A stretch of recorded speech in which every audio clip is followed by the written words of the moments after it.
सीधी शिक्षा ऐप में आपका स्वागत है। आज हम पढ़ने वाले हैं विषय विज्ञान कक्षा 8वीं, ठीक है, अध्याय 6 कार्बन। ठीक है, तो चलिए स्टार्ट करते हैं आज का क्लास। तो कार्बन है ना, आपने छोटी कक्षाओं में पढ़ा होगा कि कार्बन क्या रहता है। मोस्टली आपका एक तत्व है ना, 119 तत्व आपको देखने को मिल जाएंगे, तो कार्बन उसमें से एक है। तो आज हम जितने भी ये चैप्टर पढ़ेंगे वो सिर्फ किससे रिलेटेड होंगे, आपके कार्बन से होंगे। ठीक है, तो यहाँ पर चलिए इंट्रोडक्शन देखते हैं कि आपके आसपास आपको कार्बन बहुत तरीक़ों से मिल जाएगा। सबसे ज़्यादा कहाँ आप देखते हैं, जो आप सांस लेते हैं और सांस छोड़ते हैं ना, तो सांस छोड़ते हैं तो कौन सा गैस आप रिलीज़ करते हैं, कार्बन डाइऑक्साइड। कौन सा गैस रिलीज़ करते हैं, कार्बन डाइऑक्साइड। उसमें भी आप क्या करते हैं, कार्बन को रिलीज़ कर रहे हैं, है ना। तो आप देख सकते हैं कि कार्बन आप कैसे आसपास रहता है।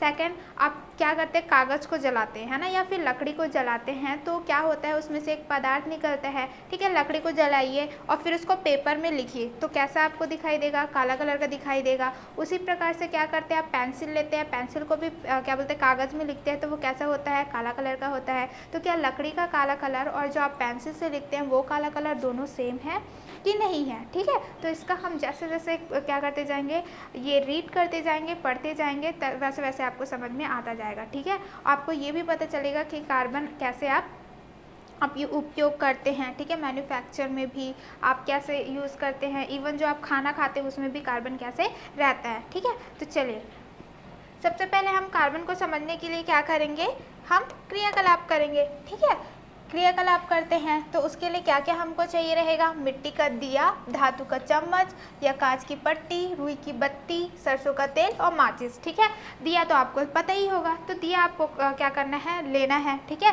तो आप क्या कर सकते हैं, इसका क्या करना है, बाती बनाना है। बाती को क्या करना है, आपको दिया में रखना है, उसमें सरसों का तेल डाल देना है, बत्ती बनाना है और फिर क्या करना है, उस क्या बोलते हैं, बत्ती को जला देना है। बत्ती को जलाने के बाद क्या करना है, आपको कांच की पट्टी लेनी है, ग्लास स्लाइड लेना है और फिर उसके ऊपर रखना है ना। तो जब आप उसको रखेंगे तो क्या हो जाएगा, आपको काला कलर का क्या हो जाएगा, दिखाई देगा, है ना। जो आग जल रहा है, जो आपका बत्ती जल रहा है, उससे क्या होगा, धुआं निकलेगा और वही धुआं जब आप ग्लास में रखोगे तो वो क्या होगा, काला कलर का हो जाएगा। तो ये काला कलर आखिर में है क्या, आपका काजल है। आपने सुना होगा कि क्या बोलते हैं, दादी आपके क्या करती थी, काजल कैसे बनाती थी, दिया को जला के उसमें जो काला कलर का निकलता था उसको क्या करती थी, काजल का बनाती थी और उसको बच्चों में लगाती हैं, है ना। तो इस प्रकार से आप काजल देख सकते हैं। ठीक है, चलिए दूसरा क्रियाकलाप करते हैं। ठीक है, तो उससे पहले क्या करते हैं, जो हमने क्रियाकलाप किया है उससे कुछ प्रश्न है उसको डील कर लेते हैं। कांच की पट्टी पर किस रंग के पदार्थ की परत जमी है, तो आप देख सकते हैं कि कौन से कलर की जमी हुई है, काली कलर की, है ना। तो यहाँ पर हम क्या लिखेंगे, काला। फिर इस पदार्थ को आप किस नाम से जानते हैं, तो हम इसको कौन से नाम से जानते हैं, काजल के नाम से जानते हैं। तो यहाँ आप क्या लिख देंगे, काजल लिख देंगे। तो आई होप कि आपको ये क्वेश्चन और आंसर अच्छे से समझ में आ गया होगा। ठीक है, तो चलिए आगे देखते हैं। आगे में क्या है, दूसरा क्रियाकलाप है। ठीक है, तो उसके लिए हमको क्या क्या चाहिए रहेगी, आवश्यक सामग्री में पेंसिल की छीलन, गर्म करने का साधन, माचिस, कड़े कांच की परत नली तथा कॉर्क। ठीक है, तो उसको हमको करना क्या है, सबसे पहले हम क्या कर लेंगे, एक स्टैंड ले लेंगे। स्टैंड में हम क्या करेंगे, कड़े कांच की परत नली को क्या कर लेंगे, लगा लेंगे। उसके अंदर हम क्या कर देंगे, पेंसिल सेविंग, यानी कि क्या है, पेंसिल जब आप छीलते हैं जो छिलका निकलता है उसको ले लेना है और उसको लेने के बाद क्या करना है, कॉर्क से ढक देना है। फिर उसके बाद हम क्या करेंगे, फिर इसको जलाएंगे। ठीक है, ये जो पेंसिल का जो हमने छीलन लिया है उसको जलाएंगे। फिर जलाने के बाद क्या हो जाएगा, यहाँ पर काला काला हो जाएगा। ठीक है, ये आपका क्या रहेगा, आप ये एक्टिविटी करेंगे तो कुछ इस प्रकार से आपको मिलेगा। ठीक है, तो यहाँ पर आखिर में क्या बन रहा है आपका, ये जो काला काला है उसको हम क्या बोलते हैं, चारकोल। इसको हम क्या बोलते हैं, चारकोल बोलते हैं। ठीक है, वहाँ पर हम जब कर रहे थे क्या, दिए जब बत्ती को जला रहे थे तो क्या मिल रहा था, काजल, और जब हम यहाँ क्या कर रहे हैं, लकड़ी को जला रहे हैं तो हमको क्या मिल रहा है, चारकोल मिल रहा है। ठीक है, तो इससे रिलेटेड भी क्या है, आपका कुछ क्वेश्चन है जो हमने एक्टिविटी किया है। तो पहला क्वेश्चन क्या बोल रहा है, परत नली में बचा पदार्थ किस रंग का है। ठीक है, तो अगर आप उसको जलाएंगे तो जला के वो चेंज हो जा रहा है, तो कुछ ना कुछ इसमें पदार्थ बचे रहेंगे, तो वो कौन सा कलर का होगा, अब जब वो करेंगे तो कौन सा कलर का हो जाएगा, काला कलर का हो जाएगा। ठीक है, और यहाँ पर बोला गया है कि इस पदार्थ को आप किस नाम से जानते हैं, तो हम उसको क्या बोलते हैं, चारकोल बोलते हैं। ठीक है, तो चारकोल क्या है, आपको ये क्या है आपका कार्बन का रूप है, ठीक है। तो चारकोल और भी तरीके से होता है। ये चारकोल आपको किससे मिला है, जब आप पेंसिल को छीलन से किए हैं तब। वैसे ही आप शक्कर को गर्म करेंगे तो उससे जो क्या बोलते हैं चारकोल मिलेगा वो क्या कहलाएगा, आपका शक्करा चारकोल कहलाएगा। उसी तरह से आप क्या करेंगे, हड्डी को जलाएंगे तो उससे जो चारकोल मिलेगा तो उसे हम क्या कहेंगे, हड्डी चारकोल कहेंगे, ठीक है। इसलिए यहाँ पर लिखा गया है कि दोनों अगर शक्कर और हड्डी को मिलाएंगे तो शक्करा चारकोल तथा हड्डी चारकोल आपका कहलाता है, ठीक है। चारकोल, ग्रेफाइट, काजल सभी कार्बन के बने हैं। जो भी हमने देखा है ना, चारकोल देखा, ग्रेफाइट देखा, ग्रेफाइट और क्या बोलते हैं आपका काजल, ये सब किससे बने हुए हैं, कार्बन से बने हुए हैं। इसके अलावा कोयला और हीरा भी कार्बन है। तो आप क्या देख सकते हैं, जो कोयला है ना और जो हीरा वो भी किससे बना हुआ है, कार्बन से। और कार्बन को हम किससे, कौन से सिंबल से डिनोट करते हैं, कैपिटल C से। आइए हम इनके गुणों की तुलना करें। तो हम क्या करेंगे, इन तीनों की क्या करेंगे, गुण हैं उसको हम क्या करेंगे, तुलना करते हैं, ठीक है। यहाँ पर आपको सारणी दिया गया है। तो सबसे पहले यहाँ पर क्या दे दिया हुआ है, कार्बन के रूप दे दिए हुए, बाहरी रूप से क्या कैसे दिखते हैं वो दे दिया गया है आपका, कठोरता है ना, है कि नहीं है, विद्युत चालक है कि नहीं है, उष्मा चालक है कि नहीं है। तो 1 बाय 1 हम क्या करेंगे, उसकी तुलना करेंगे, कंपेयर करेंगे। तो सबसे पहले हीरा, हीरा क्या रहता है आपका, रंगहीन रहता है, कोई कलर उसका नहीं रहता है, पारदर्शक रहता है ना, मतलब कि आप आराम से उसको आर पार देख सकते हैं। उससे क्रिस्टल जो प्रकाश में चमकता है, जैसे ही आप प्रकाश में लेके जाएंगे वो कैसा करेगा, चमकेगा आपका। और क्या है, कठोरता, तो बहुत ज़्यादा क्या रहता है, कठोर रहता है। कुचालक है, ठीक है, वो इलेक्ट्रिक जो विद्युत है उसको अपने से अंदर नहीं जाने देगा, ठीक है। उष्मा चालकता, बहुत अधिक चालक, यानी कि वो क्या करेगा, उष्मा को की जो चालकता वो बहुत ज़्यादा क्या रहती है, उसकी ज़्यादा रहती है। फिर आता है ग्रेफाइट, है ना। ग्रेफाइट क्या रहता है आपका, जो पेंसिल आप लिखते हैं उसका जो लीड रहता है ना, जिससे आप लिखते हो वो क्या है आपका, ग्रेफाइट है। तो ये कैसा रहता है आपका, चमकदार रहेगा, है ना, काला रहता है और क्या रहता है आपका, ठोस रहता है। जब हम उसका क्या बोलते हैं, कठोरता की बात करते हैं तो मृदु है, आप उसको तोड़ेंगे तो वो टूट जाता है, तो सॉफ्ट है ना, मृदु है। और नर्म है आपका, चिकना भी रहता है और फिसलदार है, वो फिसलता भी है। ये कुचालक नहीं है, ठीक है, ये क्या होगा आपका, सुचालक है, ठीक है। और उष्मा का हम करेंगे तो सामान्य चालक है, क्लियर। फिर आता है क्या आपका, कोयला। कोयला क्या रहता है, काला रहता है, परतदार रहता है। ये कैसा रहेगा, मुलायम रहता है। ये क्या रहेगा, विद्युत का कुचालक रहता है। उष्मा का क्या रहेगा, थोड़ा सा क्या करता है, ये चालक है, ठीक है, उष्मा को थोड़ा सा वो चालक कर सकता है। तो कुचालक के टोटल नहीं होगा, थोड़ा सा वो उष्मा को चालक करता है, ठीक है। फिर काजल की बात करते हैं तो काला पाउडर है ये, ठीक है। ये भी कैसे रहता है, मुलायम रहता है, ना ही क्या बोलते हैं विद्युत का कि क्या बोलते हैं सुचालक है, और ना ही ये उष्मा का सुचालक है, ठीक है, वो क्या है, कुचालक, क्लियर इतना। फिर आता है लकड़ी का चारकोल। लकड़ी से जो चारकोल बना रहेगा ये क्या रहेगा आपका, काला रहता है, ये भी मुलायम रहेगा, ये भी कुचालक है आपका, और ये भी क्या रहेगा आपका, कुचालक रहेगा, ठीक है। आई होप कि आपको ये समझ में आ गया होगा कि ये सारे क्या हैं आपके कार्बन से ही बने हुए हैं। जो हीरा है, ग्रेफाइट है, कोयला है, काजल है, लकड़ी का चारकोल है। लेकिन आप देख सकते हैं कि उसका जो क्या बोलते हैं भौतिक गुण है वो क्या है, बहुत ही ज़्यादा अलग है एक दूसरे से, लेकिन बने किससे हैं, सब कार्बन से ही बने हुए हैं, ठीक है। तो यहाँ पर देखते हैं कि कार्बन के विभिन्न रूप के भौतिक गुण भिन्न भिन्न होते हैं, ठीक है। तो यहाँ पर बोला गया है कि कार्बन के बहुत सारे रूप हैं और इसके जो भौतिक गुण है वो क्या है, एक दूसरे से अलग अलग है। यदि इन्हें पर्याप्त हवा में जलाया जाए तो सभी कार्बन डाइऑक्साइड बनाते हैं। लेकिन क्या कर रहे हो, चाहे आप क्या बोलते हैं लकड़ी को जलाओ, क्या बोलते हैं कार्बन का क्या है, कागज़ को जलाओ, है ना, ये सारे जब क्या करते हैं हवा से जलते हैं तो आपका क्या बनाएंगे, कार्बन डाइऑक्साइड ही बनाते हैं। अर्थात इनके रासायनिक गुण समान होते हैं, ठीक है। ये क्या रहेंगे, उसके जो रासायनिक गुण रहेंगे, जो केमिकल है क्या बोलते हैं प्रॉपर्टीज़, वो क्या रहता है, समान रहता है, ठीक है। एक ही तत्व के ऐसे अलग अलग रूपों को जिनके भौतिक गुण भिन्न भिन्न होते हैं किंतु रासायनिक गुण समान होते हैं अपरूप कहते हैं, ठीक है। तो ऐसा क्या बोल रहे हैं, कार्बन के बहुत सारे विभिन्न रूप है और भौतिक है ना अलग अलग है, लेकिन उसका जो रासायनिक गुण रहता है वो सेम रहता है, तो उसको हम क्या कहते हैं, अपरूप कहते हैं, ठीक है। इसको क्या बोलते हैं, एलोट्रॉप्स कहते हैं, इंग्लिश में क्या बोलते हैं, एलोट्रॉप्स कहते हैं, ठीक है। इस प्रकार किसी तत्व की एक ही अवस्था का विभिन्न रूपों में पाया जाना अपरूपत्ति कहलाता है, ठीक है। तो यहाँ पर क्या है आपका, ये ऐसा कोई सा भी तत्व जिसका क्या रहेगा, अवस्था विभिन्न रहेगा, विभिन्न रूपों में पाया जाएगा, उसे हम क्या बोलते हैं, अपरूपत्ति कहते हैं, ठीक है, कहलाता है। जिसको हम बोलते हैं क्या, एलोट्रॉपी। क्लियर इतना, ठीक है। कुछ इसमें टेंशन नहीं लेने की बात है। भौतिक जो क्या रहेंगे गुण रहेंगे वो अलग अलग रहेंगे, लेकिन रासायनिक गुण सेम रहेंगे। क्लियर। कार्बन अकेला ऐसा तत्व नहीं है जो अपरूपता दर्शाता है।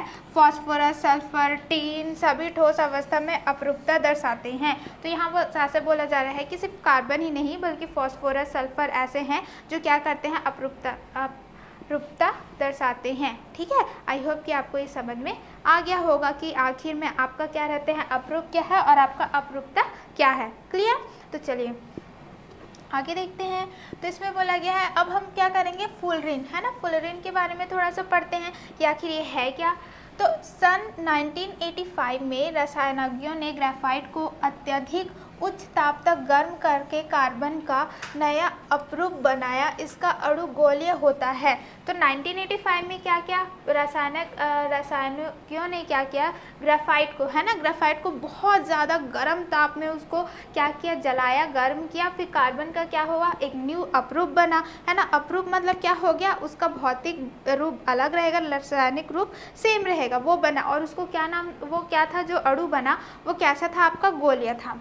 ठीक है। जिसमें 60 कार्बन परमाणु एक दूसरे से जुड़े होते हैं। और वो कितने परमाणु थे आपके, 60 कार्बन से एक दूसरे से जुड़े बने हुए थे और क्या थे, गोलाकार के थे। अमेरिकी वस्तुकार वेस्टमिंस्टर फुलर के नाम पर इस पर पूर्ण गोलीय अणु के को फुलरिन नाम दिया गया। ठीक है। तो ये किसके नाम पे है, एक साइंटिस्ट के नाम पे है। ठीक है। प्रकृति में उल्का द्वारा बने गड्ढों में तथा प्राचीन चट्टानों में भी फुलरिनों की उपस्थिति पाई जाती है। तो यहाँ पर बोल रहा है जो उल्का पिंड द्वारा क्या रहते हैं, गड्ढे बने रहते हैं। ठीक है। जो प्राचीन चट्टान है अगर आप उसको देखेंगे तो आपको ये चीज़ें देखने को मिल जाएगी। इसका मतलब ये है कि आपका जो उल्का पिंड है और क्या बोलते हैं प्राचीन चट्टान है, उसमें क्या है, 60 कार्बन एक दूसरे से जुड़ा हुआ है, जिसे हम क्या बोलते हैं, फुलरिन बोलते हैं। ठीक है। अब तक C70, C90, C110 कार्बन परमाणुओं वाली फुलरिनों की भी खोज हो चुकी है। तो हम देखेंगे तो सबसे पहले क्या था, 660, इसका मतलब है कि 60 कार्बन। अभी हम देखेंगे तो 70 कार्बन, 90 कार्बन, 120 कार्बन का क्या होता है, आपको फुलरिन देखने को मिल जाएगा। भविष्य में फुलरिन एवं उनके यौगिक अतिचालक, अर्धचालक, स्नेहक, उत्प्रेरक, विद्युत तार के निर्माण में सहायक होंगे। तो बोले जा रहे हैं कि जो भविष्य में जो फुलरिन रहेंगे और उनके जो यौगिक रहेंगे, है ना, उनसे जो बनेंगे कंपाउंड, वो क्या रहेंगे, अतिचालक में, अर्धचालक में, ठीक है, स्नेहक में, उत्प्रेरक में, विद्युत तार के निर्माण में, ये सारी चीज़ों में काम आएंगे।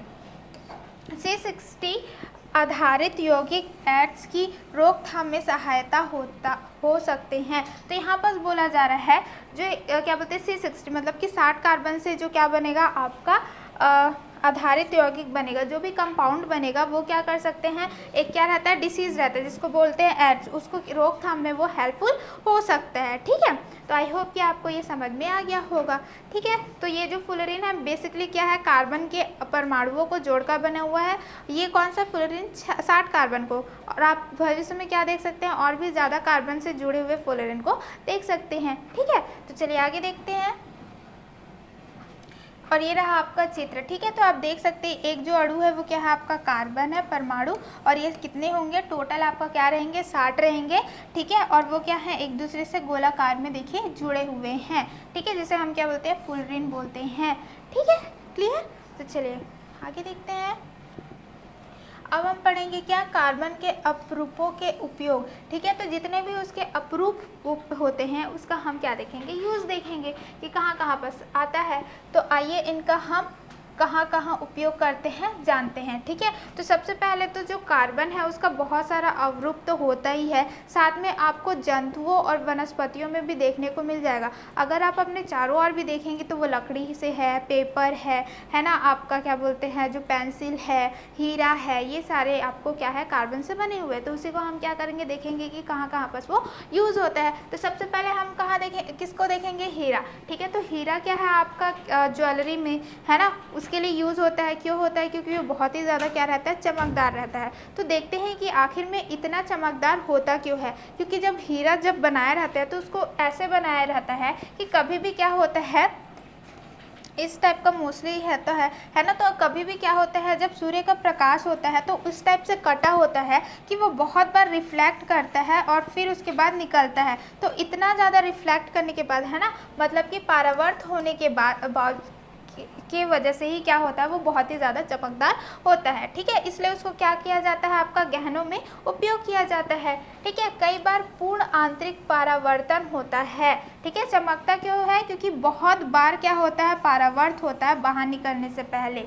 इस कारण उसकी सतह चमकीली दिखाई देती है, क्योंकि वो बार बार क्या हो रहा है, रिफ्लेक्ट मतलब परावर्त हो रहा है, उसके बाद निकल रहा है, इसलिए वो हमको कैसे दिखाई देती है, चमकीली दिखाई देती है। हीरा सबसे कठोर पदार्थ है, इसलिए इसका उपयोग कांच काटने एवं कठोर पत्थरों में छेद करने वाले औजारों को बनाने में किया जाता है। ठीक है, तो यहाँ पर सबको ध्यान रखना है कि हीरा क्या है, सबसे कठोर पदार्थ है, जिसका उपयोग हम क्या करते हैं, कांच को काटने के लिए यूज़ करते हैं। साथ में क्या है, जो कठोर पत्थर होते हैं ना, पत्थर होते हैं, उसमें छेद करने के लिए जो औजार बनाते हैं, उसमें भी ये उपयोग में आते हैं।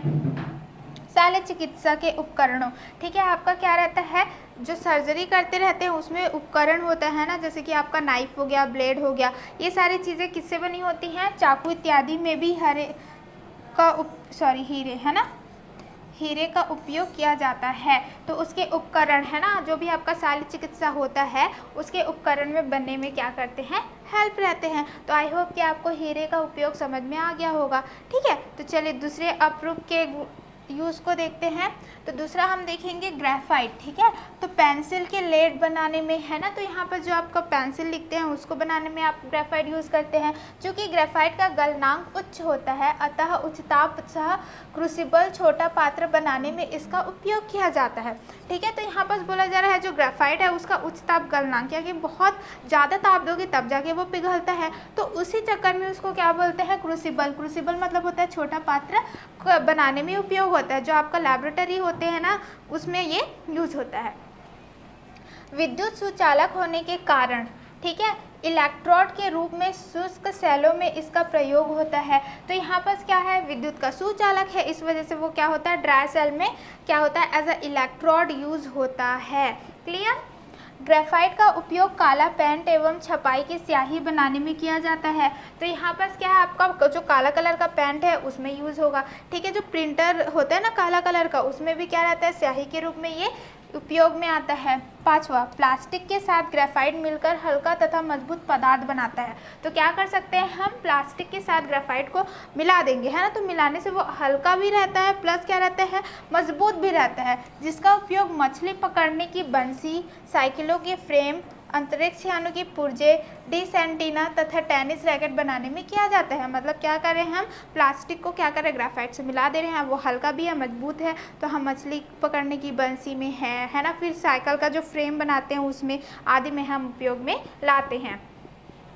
पेंसिल लेड बनाने के लिए ग्रेफाइट के महीन चूर्ण को बारीक मिट्टी तथा मोम के साथ मिलाकर पेस्ट बनाया जाता है। तो पेंसिल का जब लेड बनाना रहता है तो क्या करते हैं, ग्रेफाइट को बहुत ही महीन, है ना, एकदम फाइनली क्या करते थे, पीस देते हैं, चूर्ण बनाते हैं उसका, फिर मिट्टी और मोम के साथ उसको मिलाएंगे और एक हल्का सा पेस्ट बनाते हैं। इस पेस्ट की पतली छड़ें बनाकर उन्हें सुखाया जाता है। आप देख सकते हैं वो क्या रहता है, इतना पतला रहता है, तो पतली छड़ी बनाई के उसे सुखा दिया जाता है। ये सूखी छड़ें पेंसिल लेड कहलाती हैं और इसी को हम क्या कहलाते हैं, पेंसिल लेड। ठीक है, तो आई होप कि आपको ग्रेफाइट कहाँ कहाँ पर यूज़ होता है, कैसे कैसे यूज़ होता है, आपको समझ में आ गया होगा। तो चलिए नेक्स्ट देखते हैं।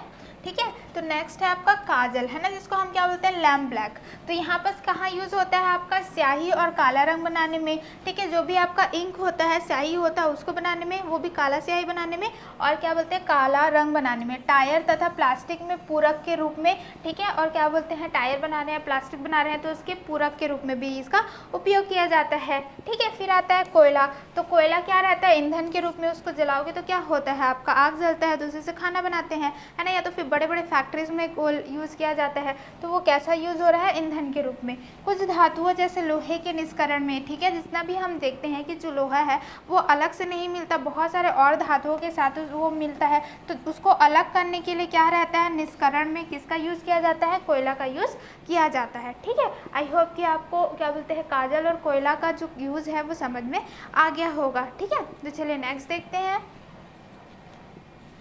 लकड़ी का चारकोल, ठीक है, वुड चारकोल के बारे में देखते हैं। जो छिंदित होने के कारण इसका उपयोग गंध के अवशोषण के लिए किया जाता है। तो क्या है, जो लकड़ी को जलाएंगे उसका जो चारकोल बनेगा वो कहाँ पर यूज़ होता है, क्योंकि वो छिंदित मतलब कि क्या रहेगा, अगर आप देखेंगे तो बहुत छेद छेद रहता है, जिसको हम क्या करेंगे, जो भी क्या रहते हैं गंध के अवशोषण है ना, या तो फिर आप पानी गंदा है उसमें भी डाल देंगे तो वो क्या हो जाएगा, गंदगी को सोख लेता है, अवशोषण यानी कि एब्जॉर्ब कर लेना। तो उसके लिए यूज़ किया जाता है शक्कर को रंगहीन, है ना। तो शक्कर क्या होता है आपका, रंगहीन आता है, तो शायद उसमें कुछ कलर्स पहले से प्रेजेंट रहते हैं उसको रंगहीन बनाने में, और क्या रहता है आपका तेल तथा वसा में रंगीन अशुद्धियों को हटाने में। जब तेल बनता रहता है या फिर आपका फैट है उसमें जो रंगीन अशुद्धियाँ रहते हैं उसको हटाने में क्या करता है, ये उपयोग में आता है, क्योंकि ये कैसा है आपका अवशोषण का काम करता है इसलिए, ठीक है। तो आई होप कि आपको समझ में आ गया होगा कि लकड़ी की चारकोल किस तरह से आपके उपयोग में आती है, ठीक है। तो चलिए नेक्स्ट देखते हैं। अब इसका क्या है, जितने भी हमने पढ़े हैं उसका क्या है, कुछ क्वेश्चन दिया हुआ है जिसे हम क्या करेंगे, सॉल्व करेंगे, ठीक है। तो हमारे चारों ओर कार्बन किन किन रूपों में पाया जाता है। सबसे पहले तो CO2 में, है ना, फ्यूल में पाया जाएगा, ईंधन के रूप में पाया जाता है, पेपर के रूप में पाया जाता है, लकड़ी के रूप में पाया जाता है ना, ग्रेफाइट के रूप में पाया जाता है आदि। आप और ऐड कर सकते हैं। अपरूपता क्या है, ठीक है, जो ऐसा तत्व है जो क्या रहेगा, विभिन्न उसके क्या रहेंगे, भौतिक गुण रहेंगे, पर उस रूप में रहेंगे, भौतिक रूपों में रहेंगे, लेकिन उसका जो रासायनिक गुण रहता है वो सेम रहता है। इसी प्रकार के जो तत्व क्या रहते हैं, विभिन्न रूप दिखाते हैं, उसे हम क्या कहते हैं, अपरूपता कहते हैं, ठीक है। हीरे के कोई दो उपयोग लिखिए, ठीक है। सबसे पहले तो वो क्या रहता है आपका, कांच को काटने में उपयोग में आता है, ठीक है। और क्या लिख सकते हैं, आपका क्या बोलते हैं, ऑर्नामेंट्स में, है ना, गहने की उसमें वो यूज़ में होता है। निम्नलिखित को बनाने की विधियां लिखिए। आपको क्या लिखना है, लकड़ी का चारकोल बनाना है तो हम क्या करेंगे, पेंसिल का छीलन ले लेंगे, पेंसिल के छीलन को क्या करेंगे, हम जलाएंगे, जलाने से क्या होगा, उसमें जो भी बचा रहेगा वो पदार्थ क्या कहलाएगा, आपका लकड़ी का चारकोल, है ना। फिर काजल को बनाने के लिए हम क्या ले लेंगे, दिया ले लेंगे, बाती ले लेंगे, उसमें क्या रखेंगे, सरसों का तेल रख देंगे, उसको जलाएंगे और उसके ऊपर क्या करेंगे, कांच का स्लाइड रख देंगे, और फिर जो काला कलर जमेगा वो क्या कहलाएगा, आपका काजल कहलाएगा। तो आई होप कि आपको ये अच्छे से समझ में आ गया होगा और कोई भी डाउट नहीं है ना। तो चलिए आगे देखते हैं। कार्बन की उपस्थिति, है ना, प्रेजेंस ऑफ कार्बन, कि कहाँ कहाँ पर कार्बन हमको देखने को मिलता है। तो चलिए, कार्बन मुक्त अवस्था में हीरा, ग्रेफाइट, कोयला आदि के रूप में पाया जाता है। अगर हम मुफ्त देखें, है ना, किसी से बंधा नहीं है, तो कौन कौन सा फॉर्म में देखने को मिलेगा, हीरा, ग्रेफाइट, है ना। संयुक्त अवस्था में कार्बन बहुत से यौगिकों के रूप में पाया जाता है। अगर हम संयुक्त बोले, यहाँ तो मुफ्त बोल दिया, अगर हम जो दो मिले हुए देखेंगे तो बहुत से पाए जाते हैं। जैसे कार्बन का ऑक्सीजन तथा कैल्शियम के साथ युक्त यौगिक कैल्शियम कार्बोनेट होता है, ठीक है। अगर कार्बन है, ऑक्सीजन के साथ मिल गया है ना, तथा कैल्शियम के साथ युक्त यौगिक क्या कहलाता है, कैल्शियम कार्बोनेट कहलाता है, ठीक। यह प्रकृति में चूना पत्थर, खड़िया एवं संगमरमर के रूप में पाया जाता है। तो यहाँ पर क्या है, कैल्शियम कार्बोनेट, CaCO2, है ना, ये है आपका कैल्शियम कार्बोनेट। किसे देखिए, यहाँ पर कार्बन है, कैल्शियम है, ऑक्सीजन है ना, इससे मिलके क्या बना रहा है, कैल्शियम कार्बोनेट, जो हमको अगर देखेंगे प्रकृति में तो चूना पत्थर के रूप में, है ना, चौक, खड़िया मतलब क्या होता है, चौक के रूप में, संगमरमर, है ना, मतलब कि क्या होता है आपका मार्बल के रूप में आपको देखने को मिल जाएगा, ठीक है। भोजन में उपस्थित प्रमुख घटक कार्बोहाइड्रेट, वसा, प्रोटीन, विटामिन आदि कार्बन के महत्वपूर्ण यौगिक है, जिससे शरीर को कार्य करने के लिए ऊर्जा प्राप्त होती है। तो यहाँ पर बोला गया है कि जो भी हम खाते हैं ना, चाहे कुछ भी आप फ्रूट खा रहे हो, फल खा रहे हो, सब्जियाँ खाते हो, तो उसमें हमको मोस्टली क्या मिलता है, ये सारी चीज़ें, कार्बोहाइड्रेट, वसा, प्रोटीन, और ये सारे क्या रहते हैं, कार्बन के कुछ ना कुछ उसमें मात्राएं मिली रहती है, जिसको खाने से हमको क्या मिलता है, ऊर्जा मिलती है, ठीक है। तो आई होप कि आपको ये समझ में आ गया होगा कि मुफ्त में कैसे रहेगा, है ना, फ्री स्टेट में, और जब वो कंबाइंड स्टेट यानी कि संयुक्त स्टेट में रहेगा तो किस प्रकार से आपको कार्बन देखने को मिल जाएगा, ठीक है। तो चलिए नेक्स्ट देखते हैं। कार्बन हाइड्रोजन से अलग अलग अनुपातों में संयुक्त होकर हाइड्रोजन कार्बन जैसे मीथेन, एथेन आदि बनाते हैं, ठीक है। तो यहाँ पर बोला जा रहा है कि कार्बन का कुछ अनुपात रहेगा और क्या बोलते हैं हाइड्रोजन का अनुपात रहेगा, ठीक है। जैसे कि यहाँ पर क्या बोल रहा है मीथेन CH4, ठीक है, इथेन C2H क्या बोलते हैं 4। तो इस प्रकार से क्या होता है आपका एथेन, मीथेन, ये सारे क्या आप देख सकते हैं कार्बन का अनुपात और हाइड्रोजन का अनुपात क्या है अलग अलग है। दोनों मिलके क्या करते हैं आपका हाइड्रोजन कार्बन बनाते हैं, ये ध्यान में रखना है। क्या बनाएंगे आपका हाइड्रोजन कार्बन, और ये क्यों है क्योंकि हाइड्रोजन और कार्बन दोनों मिल रहे हैं तो उसको हम क्या बोलते हैं हाइड्रोकार्बन बोलते हैं, ठीक है। अलग अलग अनुपात में बनाए जाते हैं, मीथेन हो गया, एथेन हो गया, ठीक है। 2C2H6 होगा। प्राकृतिक गैस, रसोई गैस, LPG है ना, इसका फुल फॉर्म क्या होता है liquid petroleum gas, liquid petroleum gas, जो हमारे घर में सिलेंडर रहता है उसमें ये रहता है, ठीक है। वो सारी चीज़ें क्या रहते हैं मिलेंगी। गोबर गैस, पेट्रोल, डीजल, मिट्टी का तेल, पैराफिन, मोम एवं कोल टार आदि में कार्बन हाइड्रोकार्बन के रूप में उपस्थित होते हैं, ठीक है। जो डीजल हो गया, पेट्रोल हो गया, केरोसिन ऑयल हो गया, वो सारे क्या हैं आपके हाइड्रोकार्बन हैं, मतलब उसमें कुछ हाइड्रोजन मिला रहेगा, कुछ आपका क्या रहेगा कार्बन मिला रहेगा। कार्बन के कुछ अपरूपों एवं यौगिकों का उपयोग ईंधन के रूप में किया जाता है, ठीक है। तो कार्बन का कुछ जो अप्रूव होता है और उसका जो यौगिक रहेगा वो कहाँ पर यूज़ होता है आपका ईंधन के रूप में, एज अ फ्यूल आपका क्या होता है यूज़ होता है।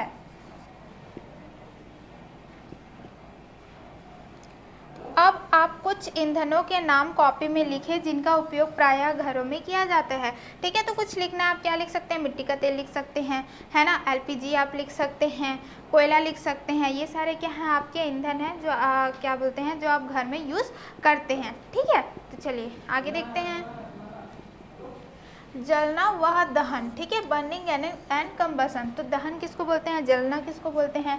कुछ पदार्थ जलने पर ऊष्मा या प्रकाश अथवा दोनों के रूप में ऊर्जा उत्पन्न करते हैं। आप जान रहे हैं कुछ भी पदार्थ आप क्या करते हैं जलाएंगे तो जलाने से क्या होता है, उसमें से क्या होता है प्रकाश निकलता है ना, और क्या निकलता है आपका ऊष्मा निकलता है। तो वो दोनों ही क्या हैं आपके ऊर्जा हैं, है ना, उसी को हम क्या बोलते हैं कभी भी जलाते हैं तो ये ऊर्जा हमको मिलता है। इस जलने की क्रिया को दहन कहते हैं और ये जो चीज़ें पदार्थ जलती है उसी को हम क्या कहते हैं दहन कहते हैं।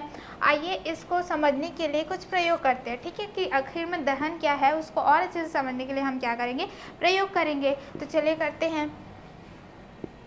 क्रियाकलाप 3, ठीक है, क्या क्या आपको चाहिए, मैग्नीशियम का टुकड़ा, कोयला का टुकड़ा, चौक, छोटा सा पत्थर, माचिस, चिमटी, गर्म करने का साधन, ठीक है। तो हम क्या करेंगे सबसे पहले तो सबको एक एक चिमटी लेंगे और फिर क्या करेंगे सबको जलाने का प्रयास करेंगे, है ना, माचिस के हेल्प से क्या करेंगे जलाएंगे। तो फिर जब आप देखेंगे कि क्या करना है आपको, जितने भी आपको दिए हुए हैं है ना सामग्री उसको जला के देखना है 1 बाय 1। तो जब आप क्या करते हैं कौन कौन से पदार्थ जलते हैं तो आपको देखना है जब आप करेंगे तो कौन कौन सा पदार्थ जलता है और कौन कौन से पदार्थ नहीं जलते हैं, कौन कौन सा नहीं जलेगा। जब आप क्रियाकलाप करेंगे तो आप देखेंगे जो मैग्नीशियम है ना, जो मैग्नीशियम है वो आपका जल जाएगा, जो आपका कोयला है वो आपका जल जाएगा, है ना। लेकिन आप देखेंगे जो चौक है और जो आपका क्या है पत्थर है ना, वो क्या रहेगा आपका नहीं जलता है। तो ये जो सारे जो पदार्थ है जो जल जाते हैं उसको हम क्या कहते हैं दहनशील पदार्थ कहते हैं। जो जल जाए वो क्या है आपका दहनशील पदार्थ और जो नहीं जले वो क्या रहेगा अदहन, है ना, क्या कहलाएगा आपका अदहनशील पदार्थ कहलाता है, ठीक है। आई होप कि आपको समझ में आ गया होगा। दहन क्या है, जो भी पदार्थ क्या होता है वायु के संपर्क में आके क्या होता है जलता है, ऊष्मा देता है और आपको प्रकाश देता है ना, उसको हम क्या कहते हैं, जो जलने की प्रक्रिया उसको हम दहन कहते हैं। तो जो जल जाए वो दहनशील पदार्थ, जो नहीं जले वो अदहनशील पदार्थ, ठीक है। आई होप कि आपको इतना क्लियर हो गया होगा। तो चलिए नेक्स्ट देखते हैं। दहनशील पदार्थ वायु की ऑक्सीजन से संयोग करके ऑक्साइड बनाते हैं और ऊष्मा तथा प्रकाश उत्पन्न करते हैं। तो यहाँ पर बोला गया जो भी आपका दहनशील पदार्थ है वो क्या करता है, वायु में ऑक्सीजन रहता है। आपको इतना तो आई होप कि पता होगा कि जो भी चीज़ें जलती हैं उसके लिए क्या चाहिए रहता है, ऑक्सीजन की ज़रूरत होती है ना। बिना ऑक्सीजन के आपका कुछ भी चीज़ नहीं जलेगा, तो वायु की ज़रूरत होती है। फिर वो क्या करता है, पदार्थ ऑक्सीजन से संयोग बना के क्या बनाता है, आपका ऑक्साइड बनाता है, ठीक है। और क्या करेगा आपका ऊष्मा और प्रकाश क्या करेगा, उत्पन्न करता है। जैसे यहाँ पर दिया हुआ है मैग्नीशियम, मैग्नीशियम क्या कर रहा है, वायु में उपस्थित ऑक्सीजन से क्या कर रहा है, क्रिया कर रहा है और क्या बना रहा है आपका मैग्नीशियम ऑक्साइड, है ना। आप देख सकते हैं क्या हुआ, यहाँ पर ऑक्साइड बनाया है और ऊष्मा और प्रकाश भी रिलीज किया है। वैसे ही आप क्या करते हैं, कार्बन को क्या करते हैं, जलाते हैं, ठीक है। तो क्या बन रहा है आपका कार्बन डाइऑक्साइड, है ना, ये भी क्या बना रहा है आपका ऑक्साइड बना रहा है, ठीक है। और ऊष्मा और प्रकाश क्या कर रहा है, रिलीज कर रहा है। अर्थात दहन ऑक्सीकरण क्रिया है जिसमें ऊष्मा और प्रकाश उत्पन्न होता है। तो आप ये बोल सकते हैं कि दहन कर रहे हैं मतलब जल रहा है। जलेगा कब, जब उसको ऑक्सीजन मिलेगा, है ना, ऑक्सीजन मिलेगा। और ऑक्सीजन जब जलता है तो उसको क्या बोला जाता है, ऑक्सीकरण बोला जाता है। तो आप बोल सकते हैं कि दहन आखिर में क्या है, ऑक्सीकरण क्रिया है। और जब आप उसको करेंगे तो हमेशा आपको क्या मिलेगा, ऊष्मा मिलेगा और प्रकाश उसमें उत्पन्न होगा, ठीक है। आई होप कि आपको ये समझ में आ गया होगा। तो चलिए नेक्स्ट देखते हैं, क्रियाकलाप 4 करते हैं, ठीक है। तो आवश्यक सामग्री के लिए हमको क्या चाहिए, मोमबत्ती चाहिए, माचिस चाहिए, चिमनी का कांच चाहिए, ठीक है। लकड़ी के 2 गुटके, है ना, लकड़ी होगा, कांच की प्लेट चाहिए, एक जलती मोमबत्ती को मेज के ऊपर सावधानीपूर्वक रखिए, ठीक है। तो यहाँ पर हमको क्या करना है, देखिए ये वाला क्रियाकलाप आपको करना है। तो यहाँ पर हमने क्या कर दिया, लकड़ी का क्या ले लिया, मेज ले लिया, उसमें हमने क्या रखा है, लकड़ी के 2 गुटके रखे हैं, उसके अंदर क्या रखा है, कांच का ग्लास रखा है। फिर उसको क्या करते हैं, उसके अंदर हमने मोमबत्ती रख दी है, ठीक है। फिर हम क्या करेंगे, जलता हुआ मोमबत्ती छोड़ा तो वो क्या हो रहा है, जब तक के यहाँ हम गुटका रखे हुए हैं वो क्या रहेगा, मोमबत्ती जलते रहेगा, ठीक है। जैसे ही हम क्या करेंगे, ये गुटका को फिर क्या करना है, थोड़ी देर बाद निकाल देना है। तो थोड़ी देर बाद निकाल के आपको देखना है कि उसमें क्या चेंजेस आ रहे हैं, ठीक है। फिर जो चेंजेस आ रहे हैं आप देख सकते हैं कि क्या हो रहा है, धुआं निकल रहा है, आग बुझ गया और क्या हो रहा है, सिर्फ धुआं निकल रहा है। फिर वैसे ही क्या करना है, अब क्या करना है आपको, तुरंत ही क्या करना है, उसके ऊपर क्या करना है, एक और लकड़ी डाल देना है, ठीक है। तो उसके बाद क्या होगा, देख सकते हैं कि जो धुआं था वो भी क्या हो गया है, आपका बंद हो गया है। तो इससे हम क्या समझ रहे हैं, ठीक है, इससे हम क्या समझ रहे हैं कि हम देखते हैं कि दहन के लिए वायु आवश्यक है। जैसे जैसे हमने गुटका रखा हुआ था तो वायु क्या हो रहा है, इसके अंदर जा रहा है। तो जैसे जाते गया तो क्या हो गया, जलते गया। जैसे ही हटा दिया तो यहाँ पर जितना वायु था वो यूज़ हुआ, जला, और फिर उसके बाद क्या हो गया, बुझ गया। जैसे ही हमने और डाल दिया तो क्या हो गया, वो पूरी तरह से बुझ गया, है ना। तो अवस्था क में मोमबत्ती निर्बाध रूप से जलती है ना, बिना रुकावट के क्या हो रही है, जल रही है।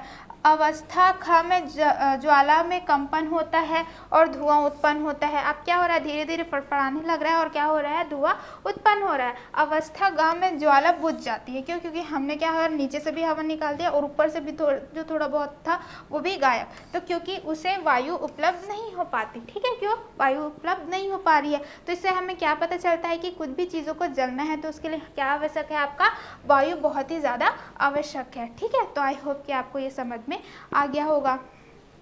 तो चलिए आगे देखते हैं, ठीक है। अब हम जो भी क्रियाकलाप करे हैं, जो भी पढ़े हैं, उसकी कुछ क्या है, क्वेश्चंस है जिसे हमको क्या करना है, आंसर करना है। तो सबसे पहले क्या है, कार्बन और हाइड्रोजन से बने यौगिक क्या कहलाते हैं, क्या कहलाएंगे हमारा, हाइड्रोकार्बन। एग्जाम्पल क्या है आपका, मीथेन, ईथेन, आपका डीजल, पेट्रोल, कैरोसिन, पैराफिन, ये सारी चीज़ें क्या हैं, आपके हाइड्रोकार्बन कहलाते हैं, है ना। क्लियर इतना। दहन क्या है, दहन आप क्या कर सकते हैं, ऑक्सीकरण है ना। वो क्या करता है, आपका पदार्थ जब जलता है वायु में ऑक्सीजन के साथ, ठीक है, तो जो जलता हुआ पदार्थ है उसे हम क्या कहते हैं, दहन कहते हैं। तो आई होप कि आपको ये क्लियर हो गया होगा। 3 दहनशील पदार्थों के नाम लिखिए। 3 क्या बोलते हैं, दहनशील पदार्थ के आपको नाम लिखने हैं। तो आप क्या क्या लिख सकते हैं इसमें, हमने देखा था कि मैग्नीशियम क्या होता है, जलता है आपका, कोयला आपका जलता है, लकड़ी आपका जलता है, पेपर आपका जलता है, ठीक है। तो आप कुछ अन्य भी लिख सकते हैं। यहाँ पर लिखा हुआ है, पटाखों तथा ईंधन को सार्वजनिक वाहनों में लेकर जाना क्यों प्रतिबंधित है, ठीक है। तो यहाँ पर बोला गया है कि आप पटाखों और ईंधन को क्यों नहीं ले जा सकते, क्योंकि वो अगर क्या करते हैं, जल्दी से आग पकड़ लेते हैं तो वो क्या हो जाएंगे, बहुत ही और आगे पीछे आग फैला देंगे, जो क्या करेगा, हानिकारक रहेगा, ठीक है, व्हीकल्स के लिए भी और जो उनके आसपास रहेंगे उनके लिए भी, इसलिए उसको मना किया जाता है। तो आई होप कि आपको ये भी अच्छे से समझ में आ गया होगा, ठीक है, और कोई डाउट नहीं है। तो चलिए आगे देखते हैं। ठीक है। एक क्रियाकलाप करते हैं, उसके लिए हमको फिर से आवश्यक सामग्री चाहिए। क्या क्या चाहिए हमको? कांच का टुकड़ा चाहिए, लकड़ी का मोटा टुकड़ा चाहिए, मोमबत्ती, माचिस चाहिए। ठीक है, तो यहाँ पर आपको क्या करना है? कागज़ का टुकड़ा को जलाना है, फिर आपको लकड़ी का मोटा टुकड़ा जलाना है। ठीक है, मोमबत्ती और माचिस की हेल्प से। तो आप देखेंगे कि जो पेपर है वो तुरंत ही क्या हो जाता है आपका, जल जाता है। लेकिन लकड़ी को क्या होता है, बहुत टाइम लगता है जलने में, है ना। तो इससे हमको क्या पता चलता है, जिस न्यूनतम ताप पर कोई पदार्थ वायु की उपस्थिति में जलना प्रारंभ करता है वह ताप उस पदार्थ का ज्वलन ताप कहलाता है। ठीक है, तो यहाँ पर बोला जा रहा है ज्वलन ताप। तो यहाँ पर क्या है, आप देखेंगे पेपर को जला रहे हैं, लकड़ी को जला रहे हैं, तो पेपर क्या है, बहुत ही जल्दी आग पकड़ लेता है। तो उसका जो न्यूनतम ताप है वो बहुत ही ज़्यादा क्या है, कम है ना। तो ज्वलन ताप क्या रहता है आपका, पेपर का कम रहता है।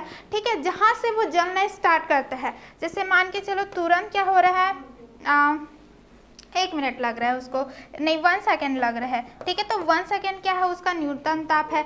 अगर क्या बोलते हैं, आपका जो लकड़ी है उसको क्या लग रहा है, 1 मिनट लग रहा है, तो उसका क्या है, ज्वलन ताप क्या है, 1 मिनट लग रहा है। तो जहाँ से वो जलना स्टार्ट होता है वो क्या कहलाता है, उसका ज्वलन ताप कहलाता है। ठीक है, आई होप कि आपको ज्वलन ताप समझ में आ गया होगा। तो अगर हम देखते हैं पेपर और वुड, तो उसका ज्वलन ताप, जिसको हम क्या बोलते हैं इंग्लिश में, इग्निशन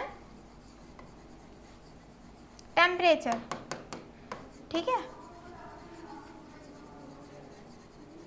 अगर हम इग्निशन टेम्परेचर की बात करते हैं तो पेपर का जो ज्वलन ताप है वो कम है, किससे, लकड़ी से। इसलिए जो पेपर है वो बहुत ही जल्दी जल जाता है, जबकि जो आपका क्या बोलते हैं वुड है, जो लकड़ी है, वो थोड़ा सा टाइम लेता है।